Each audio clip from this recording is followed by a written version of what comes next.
அனைவருக்கும் வணக்கம். இங்கே வந்திருக்கக்கூடிய பத்திரிகை, தொலைக்காட்சி, மீடியா நண்பர்கள் அனைவருக்கும் என்னுடைய நன்றி.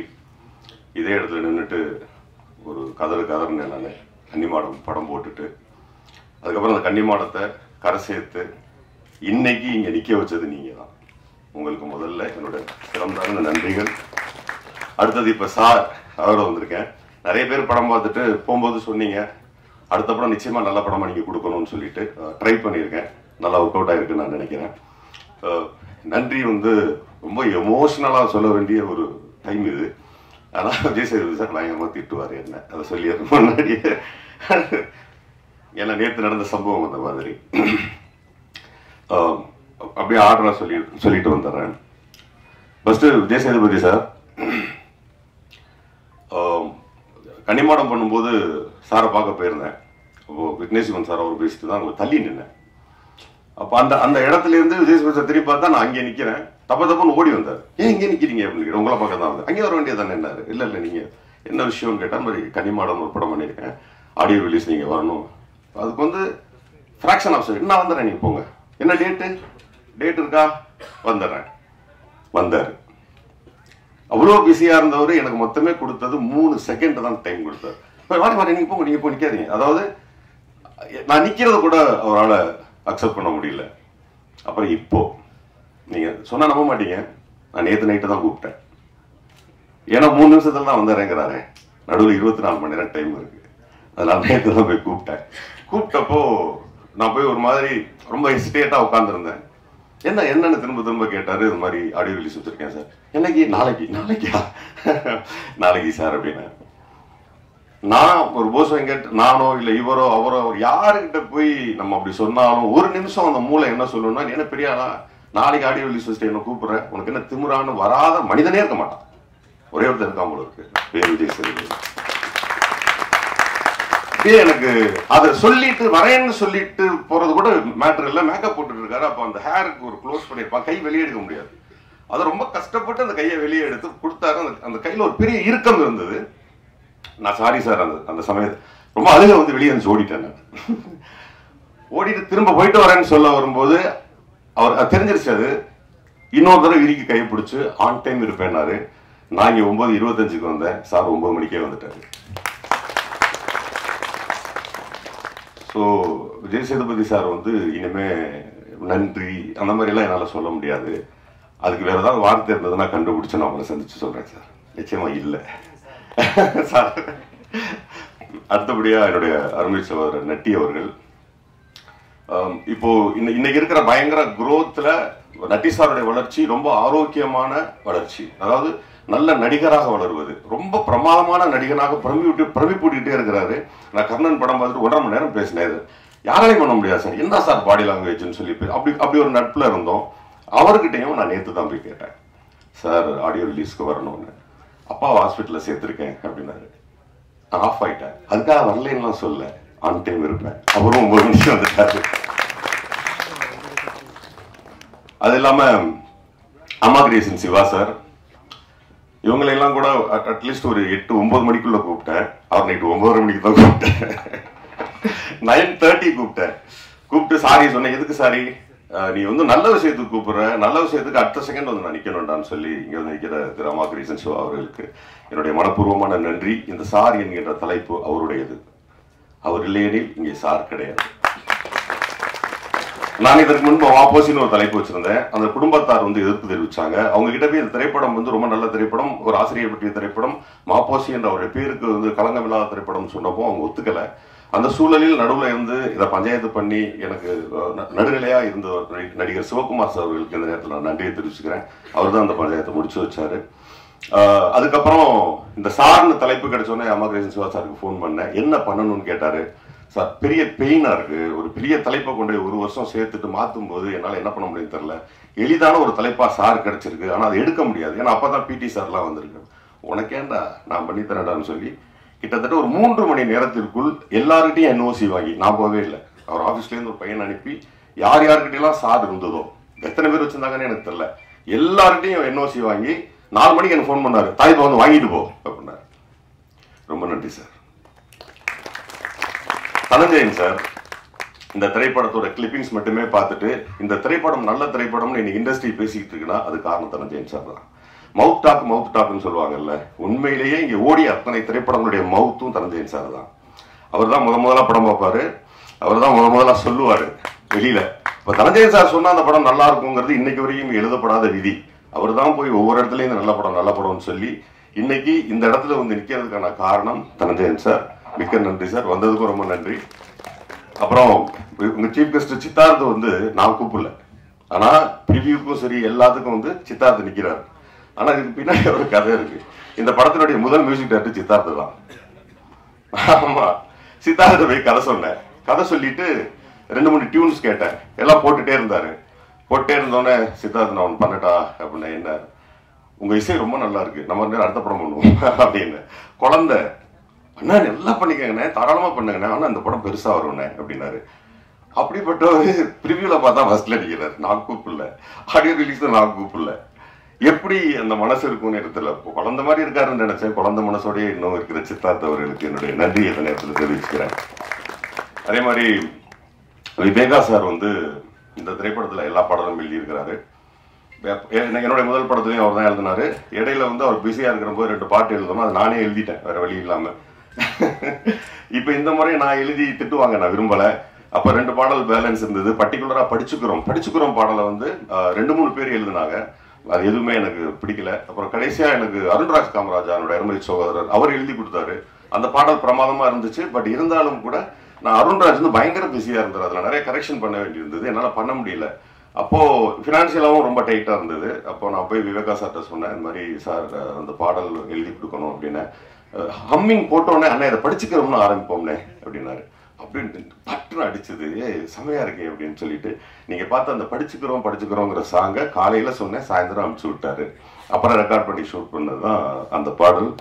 அதே நேரத்துல இன்னைக்கு இந்த ஸ்டேஜுக்கு வந்துட்டு விவேகா சார் வந்து உட்கார்றதுக்கு நிறைய டிஃபிகல்டிஸ் இருந்தா கூட நான் நேற்று இரவு கூப்பிட்டு நீங்க வந்தே ஆகணும், இந்த மேடையில் அவர் சொல்ல வேண்டிய நிறைய விஷயங்கள் இருக்கு என்னை பற்றி, நீங்க வந்தே ஆகணும்னு சொல்லி வந்திருக்காரு. அவருக்கு என்னுடைய நன்றியை தெரிவிச்சுக்கிறேன். விமல் சார், நான் ஆக்சுவலி இதுல 2 பேர் பத்தி பேசணும், வெற்றிமாறன் சார் பத்தியும் ராகுல் பத்தியும் பேசணும். அதை நான் கடைசியா சொல்லிடுறேன். விமல் சார், நான் போய் சிராஜ் கிட்ட போய் கதை சொல்லும் போது விமல் சார்ட்ட கதை சொல்லியிருக்கேன், 5-10 நாளைக்கு முன்னாடி சொல்லியிருக்கேன். சிராஜ் சார்ட்ட கதை சொல்லி முடிச்சோடனே சொன்னாங்க, அண்ணா இந்த படத்தை நம்ம பண்ணுவோம், எனக்கு ரொம்ப பிடிச்சிருக்கு, விமல் டேட் வாங்க முடியுமா அப்படின்னாரு. அப்பதான் போய் பேசிட்டு இருந்தேன், அவர்கிட்ட நான் சொல்லலை. சொல்ல அப்படியே பேசி பார்ப்போமே அப்படின்னு. அப்புறம் அவரையும் கூட்டி வீட்டுக்கு போனேன். நான் மாப்பிள்ளை மாதிரி சொல்லிடுறேன், ஆமாம்மா அப்படின்னாரு. மாப்பிள்ளை அந்த மாதிரி ஒரு கதை இருக்கு, பண்ணுவோம்மா அப்படின்னாரு. அப்புறம் அந்த கதை தான் என்ன பண்ணுறதுக்கு என்ன பண்ணிடுவோமாம்மா அப்படின்னா டேட்டு கேட்டேன். எல்லாத்தையுமே பட்டு முடிச்சு கொடுத்தாரு. முடிச்சு கொடுத்தது மட்டும் இல்லாமல் ஷூட்டிங் ஸ்பாட்ல ஒரு கதாநாயகன் இவ்வளவு சப்போர்ட் பண்ண முடியுமா அப்படின்னு கேட்டா எனக்கு தெரியல. ஏன்னா அன்னைக்கு ஷூட்டிங் இல்லாத நாள் கூட காலையில் வந்து உட்காந்துருவாரு. அவ்வளவு தூரம் நம்ம இந்த படத்தை டெடிகேட்டா பண்ணி கொடுத்தாரு. வெளியில் வந்து அவரை பற்றி ஒரு பொருள் இருந்தது. ஷூட்டிங் ஸ்பாட்ல அப்படி இருப்பார் எப்படி இருப்பார்னு சொல்லி நான் சத்தியம் பண்ணி சொல்றேன், இந்த ஸ்டேஜில் இந்த மாதிரி கதாநாயகன் கிடைப்பது நம்மள கொடுத்து வச்சிருக்கணும். அப்படி ஏதாவது வெளியில் பொருள் இருந்தால் அந்த பொருளைக்கு நான் இன்று முற்றுப்புள்ளியை வைக்கிறேன், அது தவறு. ஒரு திரைப்படத்தை முடிச்சு கொடுத்துட்டு 2 நாள் எக்ஸ்ட்ரா உட்கார்ந்து இருந்துச்சு போனார். ஏன்னு கேட்டேன், திடீர்னு எடிட் பண்ணி பார்த்து 2 ஷாட் வந்தா என்ன பண்றது அப்படின்னாரு. சரி மாப்பிள்ள இருங்க, இருந்து 2 நாள் முடிச்சு பேக்கப் பண்ணதுக்கு அப்புறம் தான் போனாரு. அதற்கு பிறகு பேட்ச் ஒர்க்குங்கிற பேர்ல ஒரு கதாநாயகனை நான் தொந்தரவு பண்ண மாதிரி வேற யாரும் பண்ணி இருக்க முடியாது, எல்லாத்தையும் வந்து பண்ணி கொடுத்தாரு. ஸோ இந்த நேரத்துல சாருக்கு என்னுடைய நன்றியை தெரிவிச்சுக்கிறேன். சரவணன் சார் சாதாரணமா சொல்லிட்டாங்க. சரவணன் சார்ட்ட போய் கதை சொன்னேன். கதை சொல்லும் போது மேடம் சொன்ன இது உண்மைதான். அது ரொம்ப நேரம் ஓர பிடிச்சிட்டே இருந்தாங்க. அப்பவே சொல்லிட்டேன், நான் பண்றேன்ப்பா, ஆனா பண்றது ரொம்ப கஷ்டமா இருக்குங்களா கேட்பாரு. ஈஸியா பண்ணலாம் சார்னு ரொம்ப ஈஸியா பண்ணி கொடுத்தாரு. அதே மாதிரி ஷூட்டிங் ஸ்பாட்ல ரொம்ப டெடிகேட்டா ஃபுல்லா எல்லாம் இருந்து பண்ணி கொடுத்தாரு. ஸோ நன்றி சரவணன் சார். அடுத்தது கதாநாயகி. நாங்க வந்து ஷூட்டிங் ஸ்பாட்ல போனதுக்கு அப்புறம் அந்த பொண்ணை கூப்பிட வேண்டிய ஒரு சூழல். என்ன காரணம்னா வேற ஒரு ஹீரோயின் ஃபிக்ஸ் பண்ணியிருந்தோம். இப்ப திரும்ப இன்னொரு ஹீரோயினை போய் தேடி அவங்க எப்படி நடிப்பாங்க அப்படிலாம் பார்த்தா அது ரொம்ப டைம் எடுக்கும். போய் இறங்கிட்டோம் வேற ஸ்பாட்ல. நாங்க புக் பண்ணி அந்த பொண்ணு ஒரு சின்ன ஆக்சிடென்ட்ல நடக்க முடியாம போயிடுச்சு. அப்ப அந்த நேரத்துல போன் பண்ணி கேட்டோம். எந்த விதமான மறுப்புமே சொல்லாம அந்த சாயா அவங்க அம்மா எல்லாருக்குமே நன்றி. அதுக்கப்புறம் இதுல நடித்த விஜயமுருகன் சார், சரணசக்தி, அப்புறம் நடிகர் Sriram, Chandrakumar sir, Elizabeth madam, Prana, Athangudi Ilaiyaraaja பத்தி சொல்லணும். இளையராஜா ரொம்ப வருஷம் மிகப்பெரிய சிங்கர், இன்னைக்கு யூடியூப்ல எங்கேயோ இருக்காரு. நான் போய் கேட்டோடனே வந்து ஸ்டுடியோவில் சித்துக்குமாருக்கு நன்றி சொல்லணும் இந்த நேரத்தில். என்னன்னா டியூனு சித்து போட்டாரு, ஆனால் அந்த பையன் டெவலப் பண்ணான். அவரோட ஃப்ரெண்டு ஒருத்தர் லண்டன்ல எங்கேயோ ஃபாரின்ல இருந்துட்டு அங்கேருந்து பாட்டு எழுதுறாங்க. ஒரே நாளில் முடிஞ்சிருச்சு அந்த புட்ட வச்ச புடவைக்காரி. ஆனால் எவ்வளோ நல்ல மனசு இருந்தால் சித்து இல்லை அண்ணே அதுக்கு தனி கார்டு போடுங்க, இசை பாடல்கள் எழுத்து இளையராஜான்னு போடுங்க, என் பேர் போடாதீங்க அப்படின்னு சொல்லி சித்து சொன்னதுனால கார்டே தனியா போட்டிருக்கோம் இளையராஜாவுக்கு. சித்துக்கு இந்த நேரத்தில் நன்றியை தெரிவிச்சுக்கிறேன். இங்க Saravanan sir, 2 Saravanan sir producers எனக்கு பெரிய சப்போர்ட் பண்ணியிருக்கீங்க. விஜயமுருகன் சார் வந்து அவர் கொடுக்க முடியாத டேட்டை எனக்காக கொடுத்து நடிச்சு கொடுத்ததுக்கு நன்றி. சரணசக்தி வந்திருந்தாரு, சரணசக்தி அவர்கள் என்னுடைய மைத்துனர், அவர் எனக்கு நடித்து கொடுத்ததற்கு நன்றி. ஆர்ட் டைரக்டர் இன்ட்ரோடியூஸ் பண்ணியிருக்கோம், பார்த்து வச்சுக்கோங்க, ரொம்ப முக்கியமான ஆர்ட் டைரக்டர். எனக்கு அந்த பையன் திட்டு வாங்கின மாதிரி அவங்க அப்பா அம்மாட்ட கூட வாங்கிக்க மாட்டான், எதிர்த்து ஒரு வார்த்தை கூட பேசல இருந்து இந்த படத்தை நல்லபடியாக முடிச்சு கொடுத்த பாரதிக்கு நன்றியை தெரிவிச்சுக்கிறேன். மற்றும் கேமராமேன் இனியன் அவர்கள் வந்திருக்காரா இல்லையான்னு தெரியல, இனியன் இல்லைன்னா ஓகே. அதே மாதிரி எடிட்டர் ஸ்ரீஜித் ரொம்ப பிரமாதமா எனக்கு பண்ணி கொடுத்தாரு. அதுக்கப்புறம் என்னுடைய தம்பி ஸ்ரீராம், என்னுடைய முதல் பட கதாநாயகன். இந்த படத்தில் அசிஸ்டன்ட் ஒர்க் பண்றேன்னு உட்காந்துட்டான். டேய் உனக்கு லைஃப் இருக்கு, இந்த வேலையை பண்ணாதன்னு சொல்லி சொன்னேன். இல்லை நான் வந்து உட்காரணும்ட்டு வந்து ஃபுல் படம் உட்கார்ந்தான். அப்ப நீ நடிக்கிறியான்னு கேட்டேன். ஒரு ஷார்ட்னால நடிக்கிறேன்னா, அதனால ஒரு சின்ன கேரக்டர், ஒரு கதாநாயகன் என் கூடவே படம் இருந்து முடிச்சு எடிட்டிங்ல இருந்து சவுண்ட்ல இருந்து இன்னைக்கு இந்த ஸ்டேஜ் வரைக்கும் கொண்டாந்து நிப்பாட்டின ஸ்ரீராமுக்கு என்னுடைய நன்றிகளை தெரிவிச்சுக்கிறேன். அதே மாதிரி அது இல்லைன்னா அந்த ஸ்ரீராம் இல்லைன்னா என்னோட முதல் படமே கிடைச்சிருக்காது.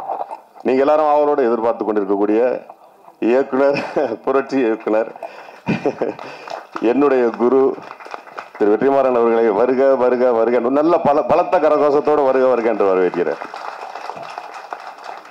எல்லாரும் மன்னிக்கணும், லேட் ஆயிடுச்சு. ஷூட்டிங் முடிச்சுட்டு நேற்று இது காலையில் செங்கல்பட்டுலேருந்து கிளம்பி வந்தால் லேட் ஆயிடுச்சு, சாரி.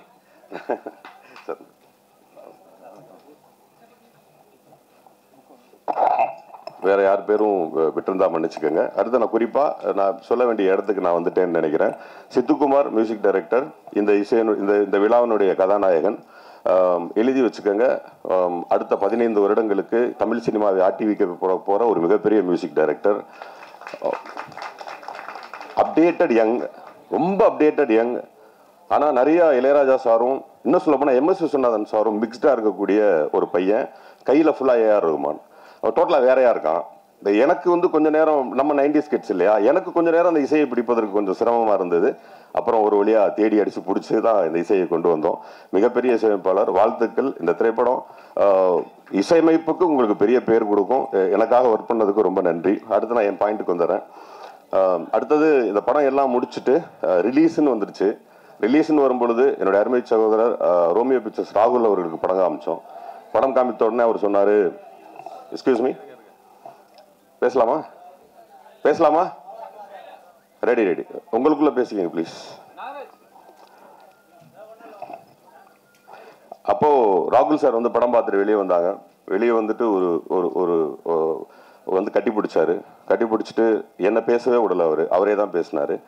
ஆனா இந்த திரைப்படத்தை நான் வெளியிடுகிறேன் அப்படின்னாரு. அப்ப நான் கேட்டேன், கோட் விஜய் எத்தனை கோடி திரைப்படம், அடுத்து ஒரு சின்ன படமானார், நல்ல படம் அப்படின்னாரு. எனக்கு கண்ணெல்லாம் கலங்கிருச்சு. இந்த திரைப்படத்தை நான் தான் பண்ணுவேன், பெரிய ரிலீஸா பண்ணுவேன் அப்படின்னு சொன்ன திரு ராகுல் அவர்களுக்கும் ரோமியோ பிக்சர்ஸ் ஊழியர்களுக்கும் என்னுடைய நன்றியை தெரிவிச்சுக்கிறேன். அப்புறம் கடைசி நன்றி, நான் சாருக்கு இதை நியூஸாக தான் கொண்டு கொடுக்கணும்னு நினைச்சேன். சாருக்கு என்னுடைய மனசு தெரியும், கரெக்டாக வந்துடுவார். நான் சாரை பற்றி கடைசியாக பேசுகிற நேரத்துக்கு சார் வந்துட்டாங்க. நான் முதல் படம் எனக்கு வந்து ஒரு மைலேஜ் கிடைக்காதுக்கான காரணத்தை வெற்றி சார்கிட்ட சொல்லணும்னு நான் ரொம்ப ஆசையோடு இருந்தேன். அப்படி இப்படின்னு பிடிச்சி சாரை பிடிச்சிட்டேன். எனக்கும் சாருக்கும் அப்போ பழக்கமே கிடையாது. ஒரு ஸ்டுடியோவில் இருந்தாங்க. நைட் 11:30 சாரை போய் பார்த்தேன். ஒரு மிகப்பெரிய அன்போடையும் மரியாதையும் உட்கார வச்சுட்டு என்னன்னு கேட்டாங்க. ஒரு படம் பண்ணியிருக்கிறேன் சார், மாதிரி கன்னிமாடம் எனக்கு தெரியும்னு சொன்னாங்க. அது போய் சேராததுக்கான காரணங்களை சொல்லிட்டு, இதை போய் சேர்க்கணும் சார், உங்க ஒரு பேர் இருந்ததுன்னா போதும் அப்படின்னு. அது என்னங்க பேரு, நானே வரேன், படத்தை காட்டுங்கன்னாரு. ஆனா அது என்னுடைய திரைப்படமாக இருக்கணும், அது என் சாயல் திரைப்படமாக இருக்கணும், அப்படின்னா நான் பண்றேன்னு சொல்லி சொன்னாங்க. அப்புறம் திரைப்படத்தை கொடுத்தேன். படம் பார்த்த உடனே என்னை கூப்பிட்டாரு. நான் குழந்தையிலேருந்து நமக்கு நிறைய பேரை பார்த்து கைகால் உதறி இருக்கு. நான் முதல் முறையாக வாய் திறந்து பேச முடியாத அளவுக்கு கைகால் உதறினது சார் படம் பார்த்துட்டேன் வான்னு சொன்னப்போ. ஒரு நடுக்கத்தோடையே போனேன். சார் ஏற்ற மாதிரி உட்காந்துருந்தாங்க. லேப்டாப், அதுவும் பார்வை எம்எல்ஏ வாங்கன்ட்டு லேப்டாப்ல இருந்துச்சு பார்வை. அவர் அதில் தான் படம் பார்த்துருந்தாரு.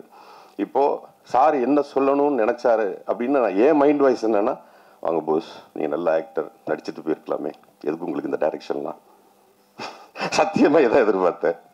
இதை சொல்லியிருந்தாருன்னா அத்தோட டைரக்ஷனுக்கு ஒரு முழுக்கு போட்டு வீட்டுக்கு போயிடலாம். இந்த மனநிலையோட தான் போனேன். போய் எதிர்த்த மாதிரி உட்கார்ந்தோடனே ஒரு பெரிய மௌனம். அந்த மௌனத்துக்கு அப்புறம் ஒரு வார்த்தை, படம் ரொம்ப நல்லா இருந்துச்சு. அப்போ தான் மொத்த ப்ரெஷரும் எனக்கு குறைஞ்சது. அதுக்கப்புறம் அப்படி ரிலாக்ஸ் ஆனேன்.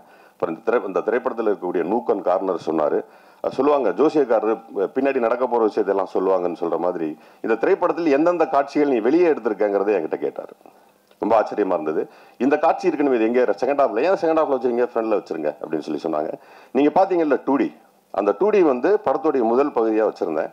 ஏன் 2D பண்ணீங்கன்னு கேட்டாங்க. இல்லை கதை, ஏன் கதை சொல்லணும், அதில் ஒரு பெரிய சஸ்பென்ஸ் இருக்குது, அதே நீங்கள் முன்னாடியே உடைக்கிறீங்க, அதை வெளியே எடுங்க அப்படின்னாரு. அதை வெளியே எடுத்துட்டேன். இந்த 35வது சீன் ஒன்று இருக்குமே, அது எங்கேன்னு கேட்டார். நான் தரன்னு முடித்தேன். எடுக்கலை சார் அப்படின்னேன். ஏன் எடுக்கலை அப்படின்னு கேட்டார். இல்லை சார் கொஞ்சம் என்ன காம்பினேஷன் செட் ஆகலை, அது வச்சா தான் படம் ஒர்க் அவுட் ஆகும் அப்படின்னாரு. விமல் சார் ஒரு ஷூட்டிங்கில் இருந்தார், விஜயமுருகன் சார் ஒரு இடத்துல இருந்தார். ரெண்டு பேரையும் கூட்டிக்கிட்டு இந்த நேரத்தில் ஜனா அவங்களுடைய அப்பா ரவிச்சந்திரன் சாருக்கு என்னுடைய நன்றியை தெரிவிச்சுக்கிறேன். அவங்க எழில் சாருக்கு என்னுடைய நன்றி. அவங்க ஷூட்டிங் நடந்துட்டு இருந்துச்சு, போய் விஷயத்த சொன்னேன். அவர் கேமராவை கொடுத்துட்டாரு எழில் சார். அப்பா எதையோ போய் ஷூட் பண்ணிக்க அப்படின்ட்டாரு. செல்வா சார் கேமராமேன், அவர் உங்கள் படத்தோட மூடு என்னன்னு கேட்டார். சொன்னேன், நீங்கள் ஒரு டயலாக் பார்த்தீங்கல்ல, பள்ளிக்கூடத்தை பற்றி பேசி பெண்கள் கல்வி கற்கக்கூடாதான ஒரு சீனு, அந்த சீன் இப்போ எடுத்தது, அது வெற்றி சார் சொல்லி நான் எடுத்தது. அந்த வசனம் சுகுணா திவாகரன் சார் அவர் எழுதின வசனத்தை நான் வெற்றி சாருக்கு அனுப்பிச்சேன். அவங்க படிச்சுட்டு அதில் 2 கரெக்ஷன் சொன்னார். அப்படி எழுதப்பட்டது தான் அந்த வசனம். படத்தில் அந்த டயலாக் வரும்போது கிளாப்ஸ் இருக்குது. அதுக்கு வந்து இந்த நேரத்தில் எல்லாருக்குமே நன்றி. அப்படி தான் அந்த கட்சியை சேர்த்தோம், சார் சொல்லி தான் சேர்த்தோம். அப்புறம் முழுமையானதற்கு பிறகு ஒரு நாள் என்னை கூப்பிட்டு என் பேர் போட்டுக்கோங்க அப்படின்னாரு. நான் உண்மையிலே பிறந்ததற்கான அடையாளம், இயக்கத்திற்கு வந்ததற்கான அடையாளம், நான் ஒரு மனிதனாக நல்ல நெஞ்சு நிமித்தி நான் இன்னைக்கு நிற்கிறேன்னா அதுக்கு காரணம் வெற்றிமாறன் சார் தான். என் வாழ்நாளில் நான் 2 பேரை எப்பவுமே மறக்கக்கூடாதுன்னா வெற்றிமாறன் சாரும் விஜய் சேதுபதி சாரும். மறக்கக்கூடாது இல்லை, அது நினைக்காம இருக்கக்கூடிய ஒரு சூழ்நிலையை நான் உருவாக்கிக்க கூடாது அப்படின்னு அந்த நேரத்தில் நினைக்கிறேன். இங்கே வந்திருக்கக்கூடிய அனைவருக்கும் நன்றி. இந்த திரைப்படத்தை கொடுத்த சிராஜ் அவர்களுக்கும், நிலோஃபர் சிராஜ் அவர்களுக்கும், இந்த திரைப்படத்துடைய நிர்வாக தயாரிப்பு கண்ணன் அவர்கள் ரொம்ப நன்றி. அசிஸ்டன்ட் டைரக்டர்ஸ் படப்படன் மேலே வந்திருக்கு. ஒரு செகண்ட் தான் டைமு, டக்குன்னு லைனாக வந்து கடக்கடன்னு வாங்க. மதன், திரு, பிரேம்,